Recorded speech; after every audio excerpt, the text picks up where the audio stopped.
What's going on, everyone? It's Mike, it's John, back again, and we are here for the debrief. Everton 1, West Ham United 1.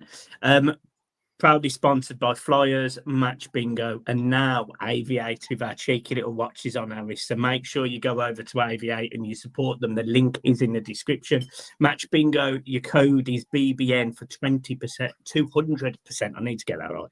200% additional deposit. And of course, Flyers, we will be there Sunday. And we've got merch, John. I mean, we've got merch. You can buy yourself a t-shirt now. There's key rings. It's absolutely phenomenal. The wife loves life. And you can also get yourself some scran either on the way into the bar or on the way to the match now as well. Oh, mate, honestly, it was the best promotion I've ever done in my life last night. That Fragos.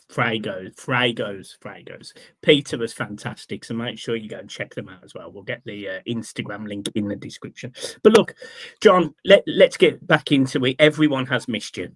There's been lots of lovely comments saying, "Where's John? Is he still with us? Has he jumped off the ship?" And I responded saying, "I wish. He can't swim. That would be great." But just get into it, because I know you wasn't happy, mate. So just go. Do you know, I'm probably going to get a bit of abuse for what I've got to say in this debrief, because listen, we are only 6 league games in. 1-2 lost, 2 drew 2, and we're also out the Carabao Cup. And I think me, you, and every Everton fan on the planet was excited going into this season. We finished the season well since David Moyes come in. We were starting the season going into the Hill Dickinson Stadium. We brought some decent footballers in. We added some quality to the squad. And for me, the excitement that I had is seeping out of me at the minute, and I don't know what it is. We're struggling to score goals. I think it's plainly obvious. And people might say Barry's not ready and I'm being too harsh on him. For me, he hasn't done nothing to impress me. I need to see more from Barry, a lot more. And I think I speak for a lot of Everton fans who were probably on the fence about giving him a bit more of a chance. And listen, he hasn't started many games. Maybe that's what he needs. But for me at the minute, our 2 strikers do not look like scoring us enough goals to push us where we spoke about in our predictions video. And me and you had a conversation the other day, Michael. We brought 9 players in. 2 of them were goalkeepers, so that brings it down to 7. And out that 7, we're really only seeing Jack Grealish and Kieran Dewsbury all. So that leaves 5 players there. One of that 5 players is a £42 million player who is on the bench. Now, we're not creating loads of chances like we were at the beginning of the season. Jack Grealish, I'm going to get so much shit for saying this, but he's frustrating me.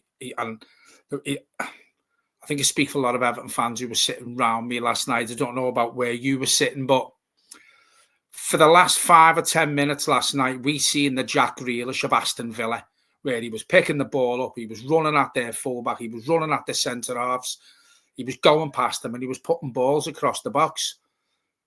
But for the previous 85 minutes, mate, he frustrated the life out of me, because every time he got the ball, he sort of feigned to go past the player, but didn't do it. Put his foot on the ball and constantly rolled it back into the middle of the park, or constantly rolled it onto the edge of the box.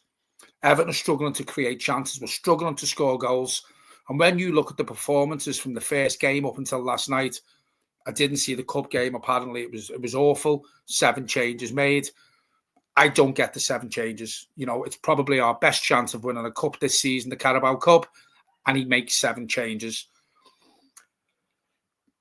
It's very flat for me at the minute. And, I think we needed a victory last night, because we play a Crystal Palace team on Sunday. We're unbeaten in 18. And if we play like we have been this season, because let's be honest, Michael, out of the 6 league games we've played and the cup game, there hasn't been one game where we've looked like we can finish a team off and we can really, win a game of football easily. We're not doing it. We're not helping ourselves. And, it's frustrating, because we know there's a performance in this team.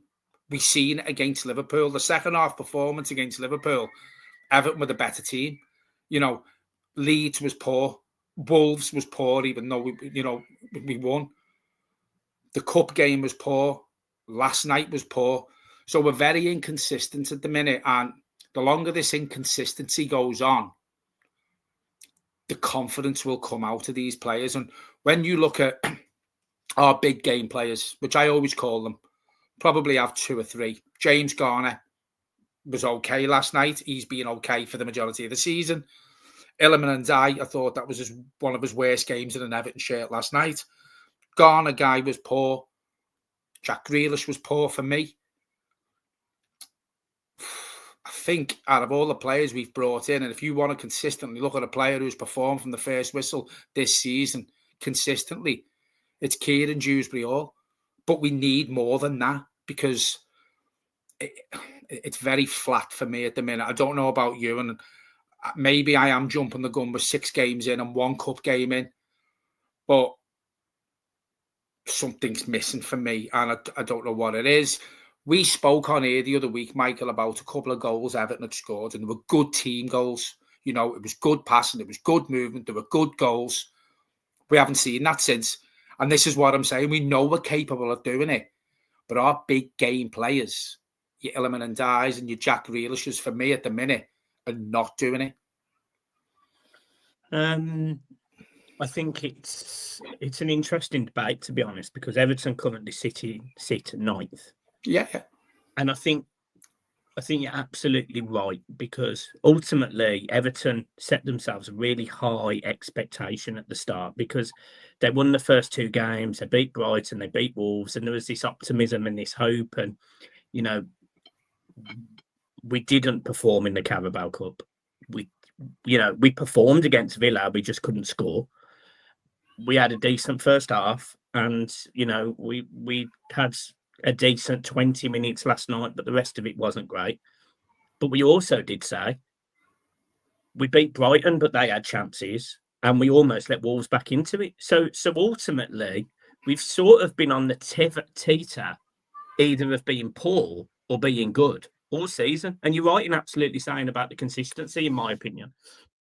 I completely agree about the shout about the players. I agree about the fact that we've spent so much money on players that clearly aren't ready, and that's a major concern for me. But I don't understand why we've gone out and invested so much money in players that aren't ready. Now, look, they could have the brightest of futures in the world. I have no doubt we've bought talented players, but fundamentally, Everton could end up finishing 13th next season and play a similar style of football to what we did.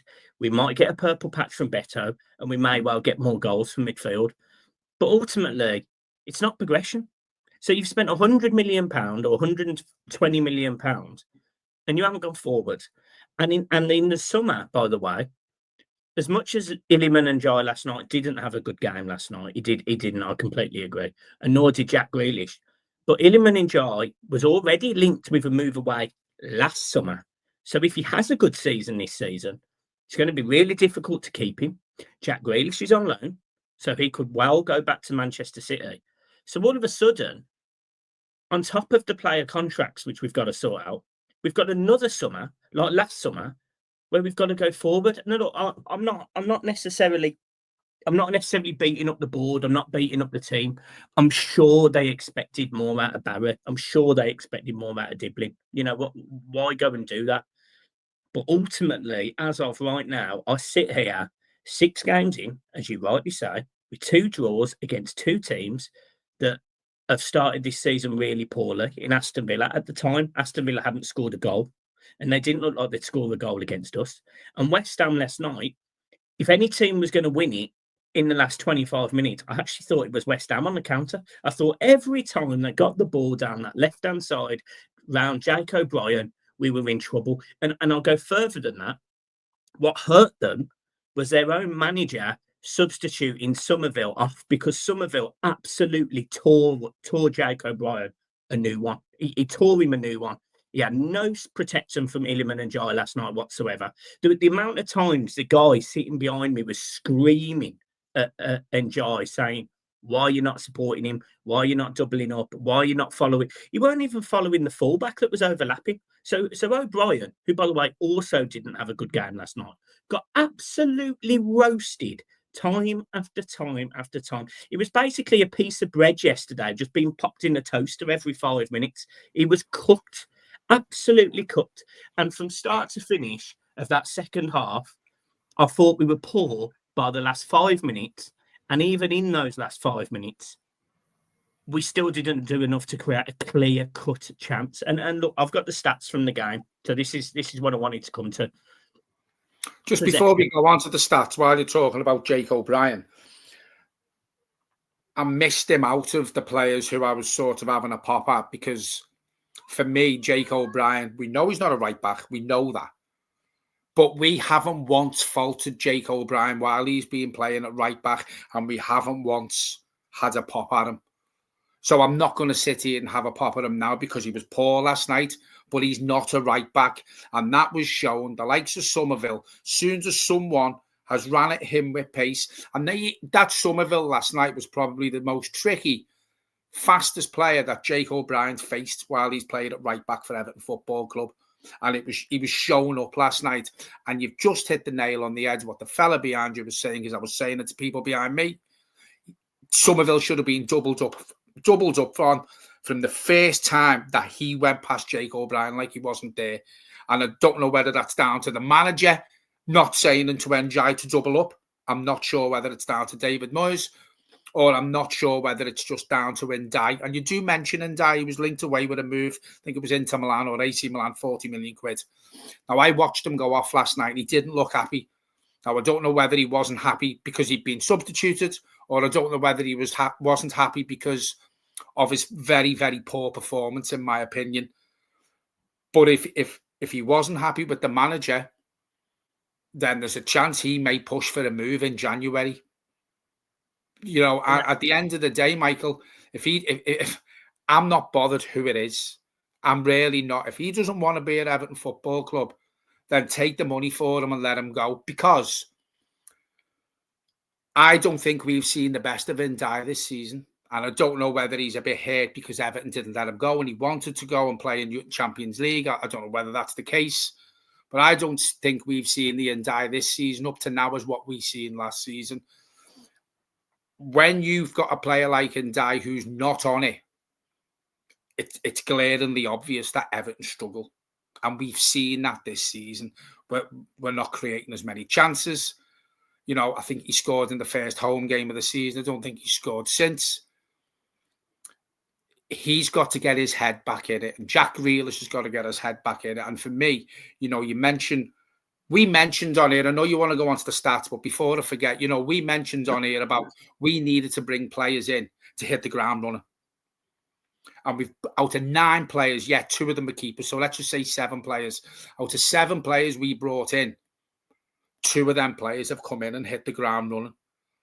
That is not enough, because when you spend £42 million on Tyler Diblin and you spend £30 million on Tierno Barry, £72 million, I think it is, they don't look like they're nowhere near ready. Yes, we haven't seen enough of Diblin. I'd probably say when Diblin come on last night, he probably showed more than what Ndai did. So maybe Diblin is ready to be given a chance.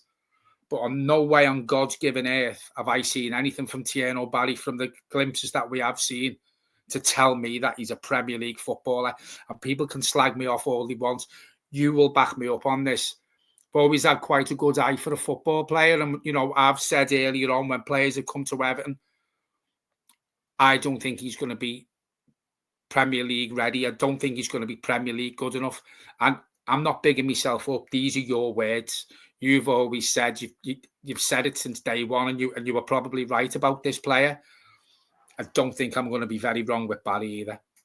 Yeah, no, it's you do have this uncanny knack of annoying me, to be honest, John.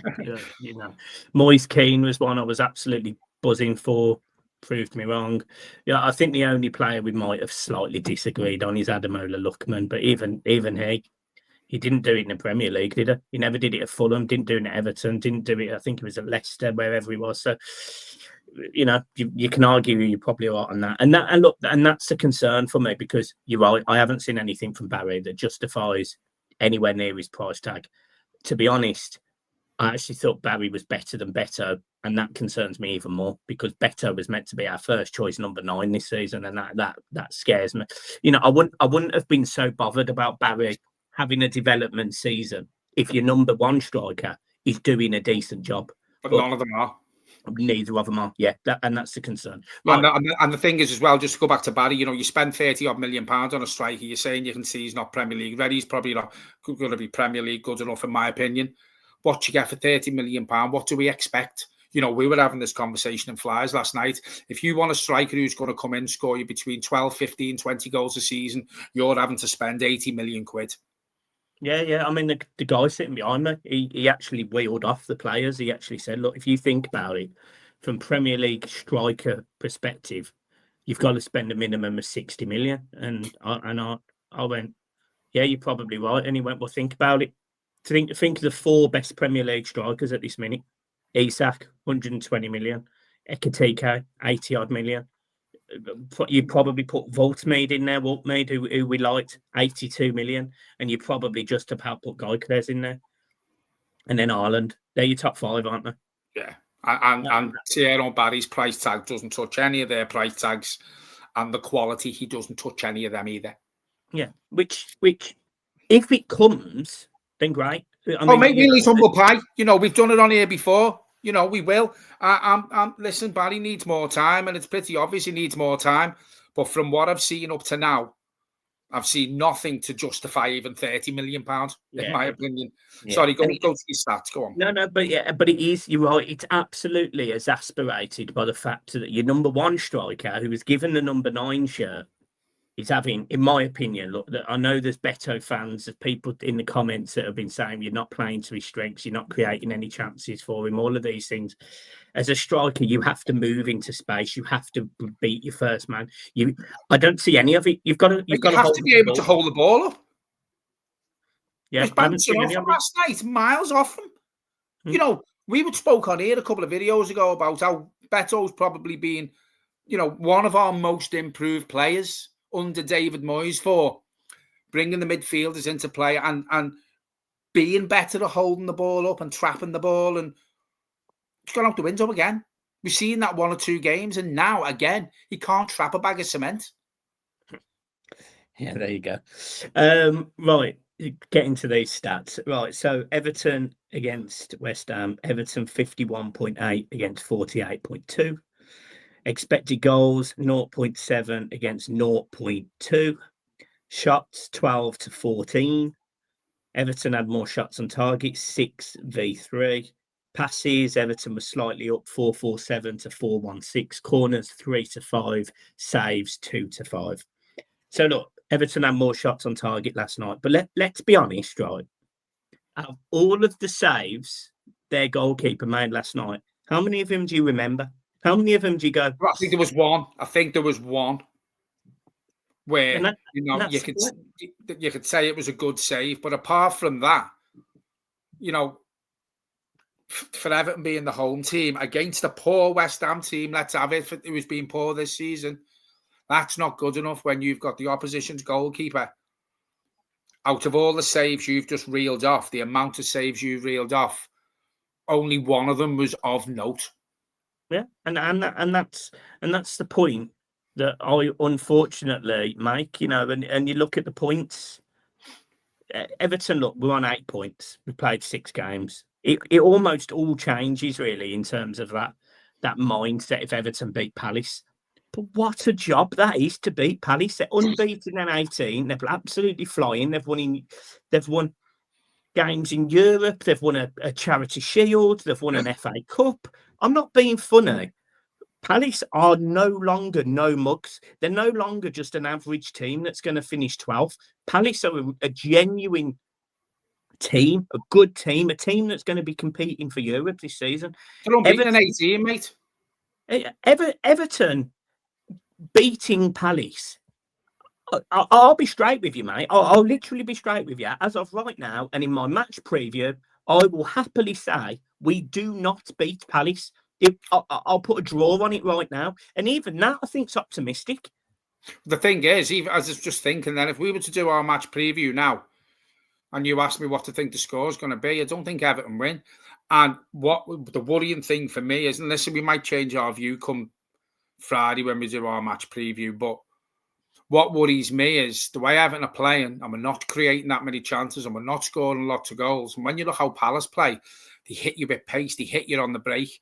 That worries me. Now, this could easily be a walk in the park for Crystal Palace, and it could be a big score, mate. It could be a big score in their favour. You look at how Palace play. You know, look how they played against the other lot across the park, and as I said, they've got good players. I mean, don't get me wrong, they lost Eze and they lost the other fella. I can't think of his name now. But they've got a decent manager there, Michael, and he's made players who none of the top six would look at to buy, apart from obviously Eze. But he's turned half decent players into fucking world beaters at the minute. And that's what worries me, because the way Everton are playing, this couldn't be a worse time to play this Crystal Palace team. Well, mate, let's have it right. 3 years ago, Everton were linked with a £2 million move from Mateta. Yeah. How much, one, does he cost? And two, mate, I'd be dreaming of having Mateta up front for Everton right now. Mate, do you know, I had this conversation last night again. Here's the comments go off the head. Now, when you look at the way Beto and Tierno Barry are scoring, I would put money on it. And listen, you know I'm not a betting man, but I'd put money on it. If we had someone like a Jamie Vardy in this Everton team at the minute, he would have more goals than what Barry and Beto have scored put together. I definitely think he'd add more. I don't know whether he'd score more. I don't know. He'd add more, because the thing is, mate, because when you look at the way Barry and Beto play, we're not scared in the opposition's defence. Did nothing last night. Neither of them did nothing. No. Not try and win a header. To be fair to Barry, he did better, as in like he did better than Beto last night. But there's been occasions where Beto has done better than Barry, and the problem is they're not. Neither of them are scoring. They're just being slightly better than each other in alternative games. And the thing is, as well, we spoke about it, didn't we? You know, if you wanted, obviously, if you're looking at one of your strikers to score your goals, who we've got more chance of getting goals from up at this minute in time, and we agreed it was Beto. On Beto's performance last night, mate, and from what again I've seen from Barry, I wouldn't put money on any of them scoring goals at the minute. I really wouldn't, and this is why the likes of Ndai's got to step up again. Jack Grealish needs to shoot more. You know, he's not shooting much at all. He's looking to lay the ball off every time he gets it. I want to see the Jack Grealish from Aston Villa, mate, because when we first signed him, we spoke about this. If we get the Jack Grealish from Man City, yeah, he'll improve us. But we want to see the Jack Grealish from Aston Villa. And as I said before, for the last 5 or 10 minutes last night, I thought that was Jack Grealish's best part in the game, where he was running at the opposition. We've got to do that more consistent, mate. We've got to score them team goals again. We've got to play better football. We've got to play as a team. Because at the minute, I look at this Everton team and the identity just seems to have drained out of them overnight. Somebody put it in the comments, but Everton seems to have actually found a better way of playing last season. Yeah. And that for me... With worse players? And that for me is it's worrying. It's worrying. Yeah, okay. Look, I sort of want to end this video on a positive if I can, Joe. Because I know it's been a negative, and look, we're both frustrated. Of course we are. But I actually want to single out one player for, in my opinion, being absolutely brilliant at times this season. And it's Michael Keane. Yeah. I thought Michael Keane... Tarkowski last night, he put the fear of God in me countless times. He didn't win a header against Fulham or the West Ham striker. He didn't win a header. Michael Keane managed him a million times better last night. Plus, he scored a fantastic goal. Michael Keane, in my opinion, as of right now, is the centre half you don't drop to bring in Branthwaite. Oh, mate. Well, I'm not being funny. If I was Everton manager and Branthwaite was fit for Sunday, mate, It'd be Tarkowski going out the team because we've agreed on here he hasn't had a great season, and he puts the fear of God up me as well. And we've seen that from their goal last night, the build up to it. Tarkowski could have easily slid in and put that ball out when it was over on the wing, right? And he didn't. He couldn't keep up with him for pace.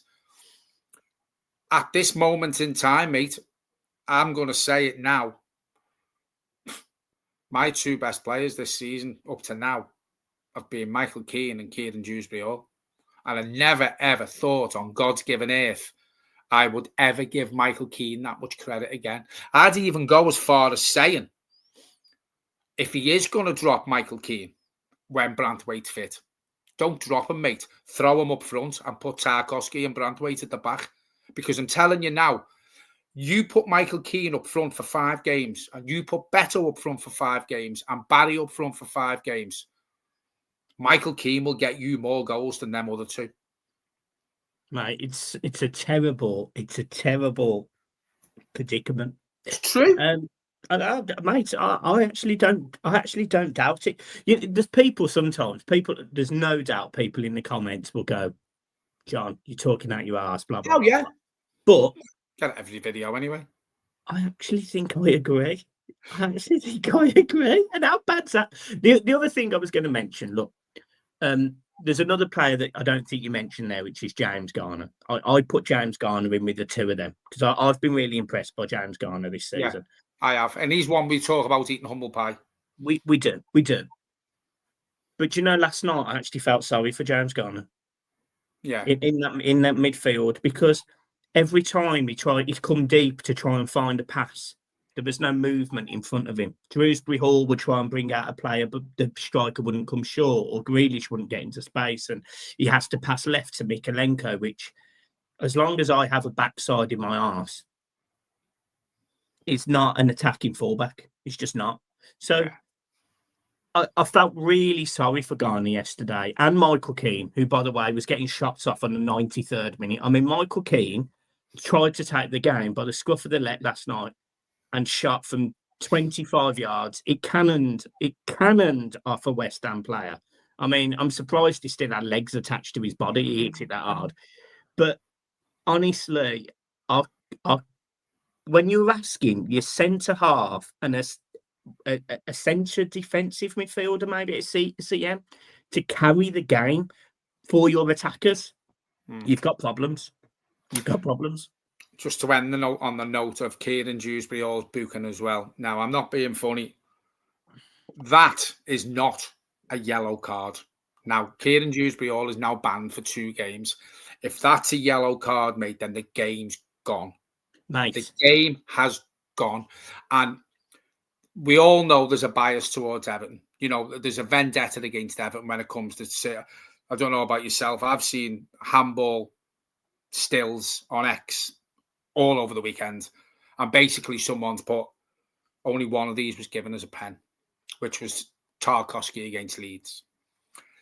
Referees, not just against Everton lately, but I honestly think now, and this is for another video, but I honestly think this group of referees that are working in the Premier League at the minute is the biggest shit show of referees I have ever seen since the Premier League started. It is absolutely shocking what these referees are getting wrong. Now, I don't know if you can go to the PGMOL and contest the yellow card, or is it just a red card you can contest? Yeah, you can't.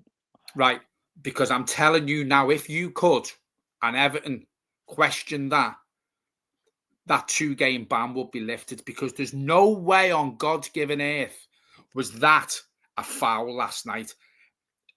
It wasn't even a foul. Never mind a yellow card. It wasn't even a foul. He got there first. He didn't hurt the player. He didn't have any studs up. His boot was practically facing down because he got the ball with the top of his foot. And I just think the refereeing at the minute in this so-called best league in the world are some of the worst referees in the world. They're an absolute car crash.